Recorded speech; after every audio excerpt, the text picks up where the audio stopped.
Asal-usul Gunung Arjuna. Kisah dari Provinsi Jawa Timur. Alkisah, pada zaman dahulu kala, ada seorang pendekar sakti yang bernama Arjuna sedang bertapa di puncak sebuah gunung. Arjuna bertapa dengan sangat sungguh-sungguh hingga kemudian dikejutkan oleh sebuah suara yang sangat kencang. Kisah tentang Arjuna yang sedang bertapa ini mengawali sebuah cerita rakyat Jawa Timur tentang asal-usul Gunung Arjuna. Dalam cerita pewayangan, dikenal 5 bersaudara yang disebut dengan nama Pandawa. Pandawa artinya adalah para putra dari Pandu. 5 bersaudara tersebut adalah Yudhistira, Bima, Arjuna, Nakula, dan Sadewa. Di antara 5 bersaudara tersebut, Arjuna dikenal memiliki kesaktian paling tinggi. Meskipun memiliki ilmu sangat tinggi, Arjuna tidak pernah berhenti untuk terus mencari kesaktian. Hingga pada suatu hari, Arjuna mendaki sebuah gunung dan bertapa di puncaknya. Kesungguhan Arjuna dalam bertapa membuat puncak gunung tersebut semakin bertambah tinggi dan mendekati kayangan. Akibatnya, Batara Guru pun merasakan kayangan seperti mengalami gempa. Narada, pertapaan Arjuna telah membuat kayangan terguncang. Turunlah dan suruh Arjuna berhenti bertapa. Arjuna, hentikan pertapamu. Kamu telah membuat kayangan berguncang. Baiklah, jika kamu keras kepala, aku akan mengambil tindakan. Betara Narada kemudian mengirim beberapa jenis setan yang paling ganas untuk menghentikan pertapaan Arjuna. Tetapi, setan-setan berwajah buruk itu gagal melaksanakan tugasnya. Wah, dari dulu aku memang suka sekali memakan para pendekar sakti sepertimu. Untunglah Batara Narada memberikan tugas kepada aku.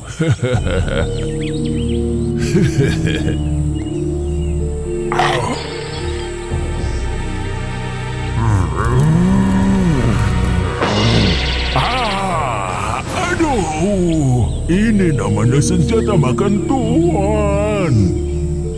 Batara Narada, ampun, aku tidak mau lagi mengganggu si Arjuna. Aduh, panas. Narada, sepertinya kamu gagal menjalankan tugasmu. Ampun Batara Guru, tapi kita sepertinya masih punya kesempatan. Katakan, bagaimana kesempatan yang kamu maksudkan? Tidak ada jalan lain. Kita harus meminta bantuan pengasuh Arjuna, yaitu Batara Semar. Baiklah. Kali ini kamu harus berhasil. Selamat datang, wahai Batara Narada. Hal mendesak apakah yang membuat pengurus kayangan turun ke bumi? Batara Semar, kedatanganku adalah untuk meminta bantuanmu tentang salah satu anak asuhmu yang bernama Arjuna. Ada apa dengan Arjuna? Arjuna melakukan pertapaan di puncak sebuah gunung. Puncak gunung itu semakin tinggi dan membuat kayangan bergetar. Aku mohon, segera hentikan pertapaan Arjuna. Aku sudah mencobanya, namun gagal. Semoga Batara Semar bisa menangani masalah ini. Baiklah Batara Narada, saya akan mencoba membujuk Arjuna. Togok, aku membutuhkan bantuanmu untuk menghentikan pertapaan Arjuna yang telah mengguncang kayangan. Jika para dewa penghuni kayangan tidak bisa menghentikannya, bagaimana kita bisa menghentikan Arjuna? Pokoknya ikut saja denganku.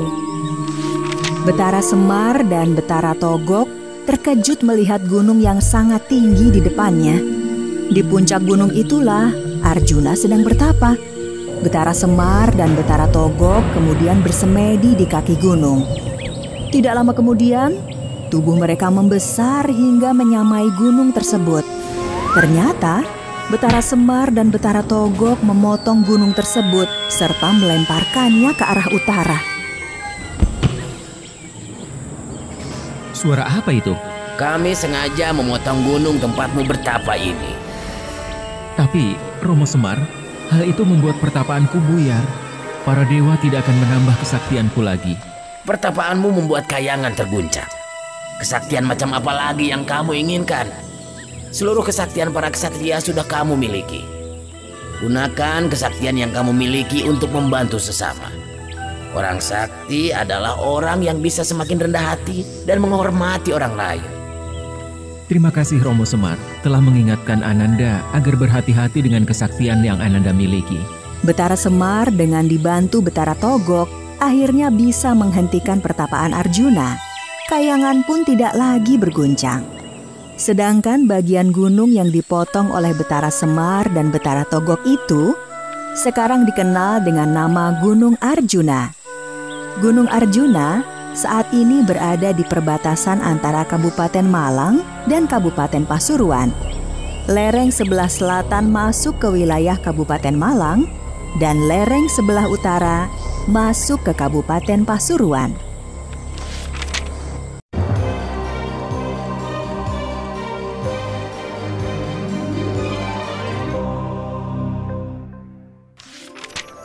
Legenda Gunung Kelut. Kisah dari Provinsi Jawa Timur. Gunung Kelut merupakan salah satu gunung berapi di Indonesia yang memiliki ketinggian 1731 mdpl. Gunung Kelut berada di Provinsi Jawa Timur, tepatnya di perbatasan Kabupaten Kediri, Kabupaten Blitar, dan Kabupaten Malang. Sudah berkali-kali Gunung Kelut meletus. Terakhir, Gunung Kelut meletus pada tahun 2014. Sebagaimana cerita Nusantara lainnya, Gunung Kelut juga memiliki legenda tersendiri. Dahulu kala, di masa kejayaan Kerajaan Majapahit, ada seorang raja yang bijak bernama Raja Brawijaya. Ia memiliki seorang putri yang sangat cantik bernama Putri Dyah Ayu Pusparini. Karena kecantikannya, banyak pemuda yang jatuh cinta pada sang putri.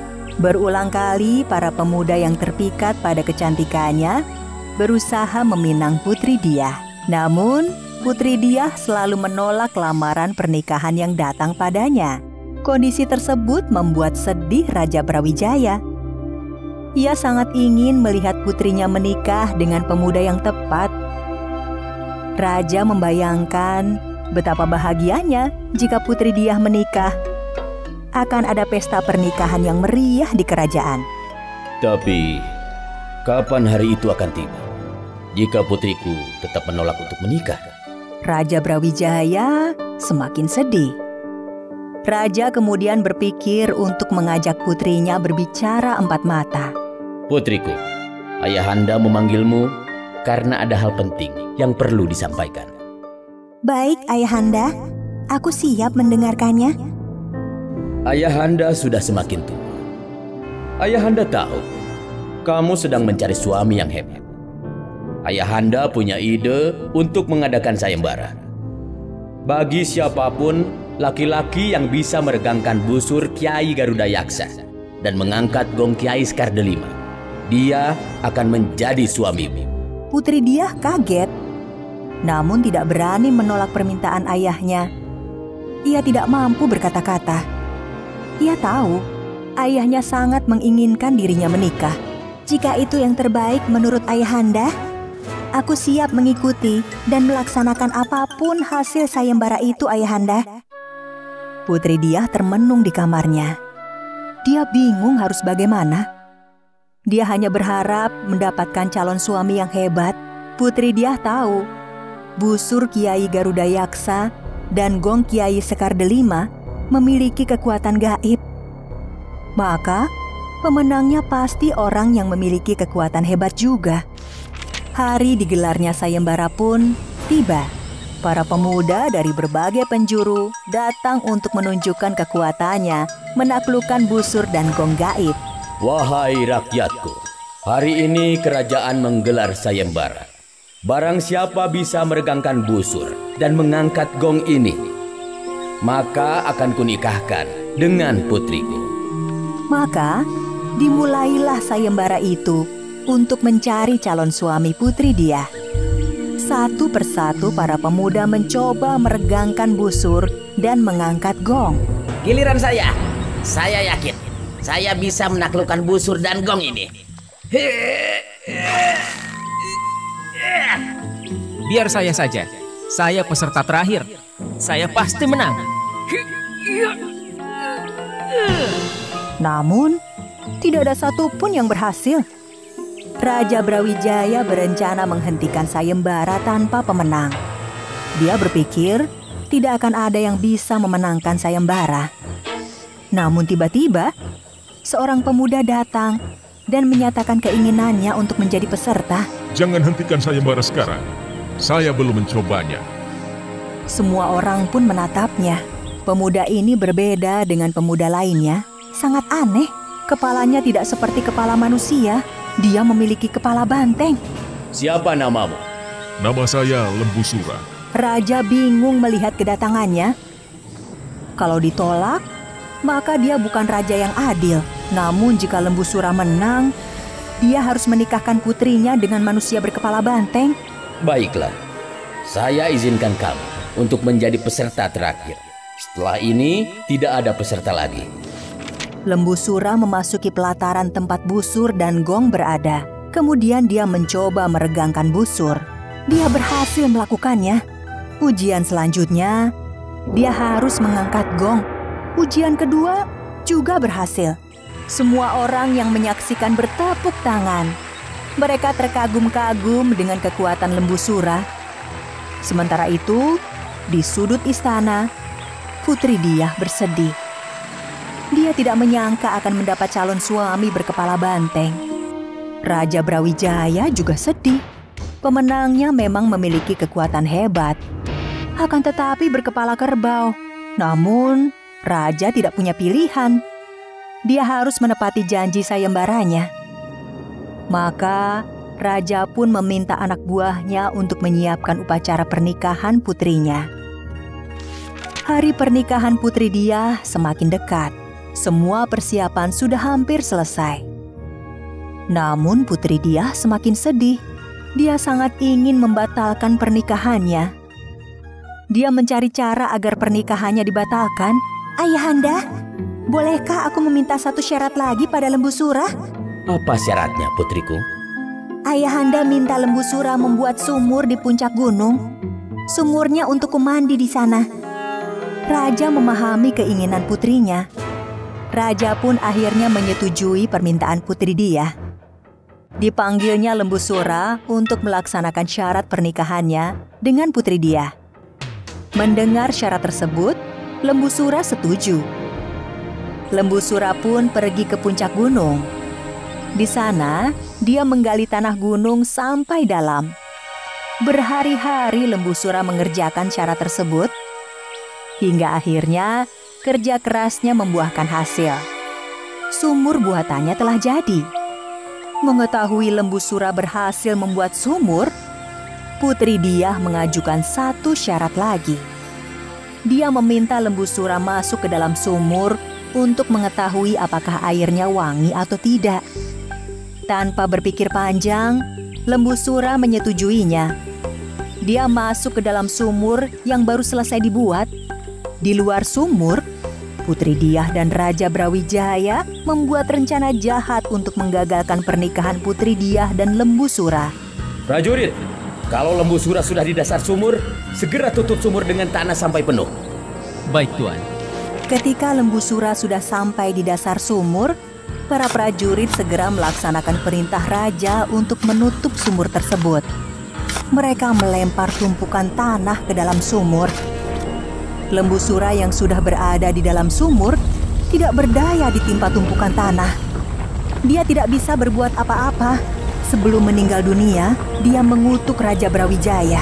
Raja Brawijaya, tunggu balas dendamku. Aku akan menghancurkan kerajaanmu.